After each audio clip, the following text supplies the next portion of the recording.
तानसेन बहुत अच्छा गाते थे। उनकी गायकी इतनी बढ़िया थी कि सब जगह भीड़ चलती थी तानसेन के पीछे। जैसे अब तानसेन के समय में गाड़ी तो थी नहीं, लेकिन तानसेन बैलगाड़ी में चलते या घोड़ा गाड़ी में चलते तो पीछे भीड़ दौड़ती थी उनके। तानसेन का नाम आज तक है, तो उस समय में तो होगा ही। तो तानसेन एक बार गोवर्धन आए, और गोवर्धन में आकर के जब श्रीनाथ जी के मंदिर में पहुंचे तो गोसाई जी से उन्होंने प्रार्थना की कि मैं गवैया हूं, आपके ठाकुर जी गीत बहुत सुनते हैं, तो मैं कुछ सेवा करना चाहता हूं ठाकुर जी के सामने। करो। तानसेन ने सामने बैठ, महाराज मंदिर चारों तरफ भीड़ ने घेर लिया, तानसेन गा रहा है, और तानसेन की बैठने की व्यवस्था, तानसेन के पेटी आदि रखने की व्यवस्था, तानसेन के ग्रंथ आदि जो भी वो पद गाता था वो सब उठा के रखने की व्यवस्था दी गई थी श्रीनाथ जी के गवैया श्री कुंभन दास जी को, जो श्रीनाथ जी के आगे रोज ही गाते थे।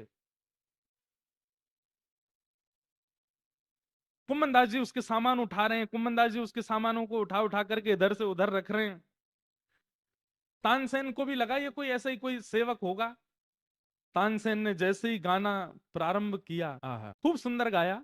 लेकिन जैसे ही उसका गायन पूर्ण हुआ, गोसाई जी जो श्रीनाथ जी की सेवा में रहते थे, कुछ भेंट देने के लिए भीतर से लाए। और क्या भेंट लेकर के आए?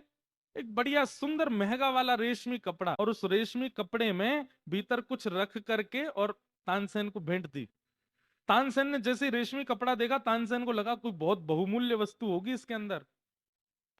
कपड़ा खोल करके देखा तो उसमें फूटी कौड़ी थी। तानसेन को तो बड़ी अपनी आत्मग्लानि सी लगी। उसने गुसाई जी से कहा, बोले जय जय, आपने ये मुझे क्या दिया? फूटी कौड़ी रेशमी कपड़े में लपेट करके, मैं आपका भाव समझा नहीं। तो गुसाई जी बोले कि तुम्हारी जो गायकी है ना, वो बाहर से तुम्हारी गायकी जो है वो प्रभाव वाली, मतलब संसार को रिझाने वाली गायकी है तुम्हारी, इसलिए बाह्य गायकी तुम्हारी अच्छी है, इसलिए मैंने रेशमी कपड़ा बाहर रखा।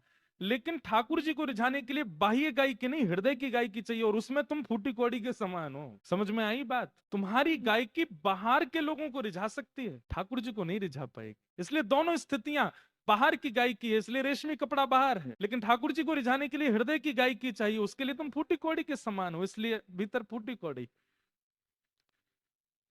विश्वास मान लीजिएगा, जो व्यक्ति एक बार भी लोक रंजन में चला गया, ठाकुर जी को नहीं रिझा पाएगा, और तब ही रिझा पाएगा जब वो लोक रंजन से बच जाएगा।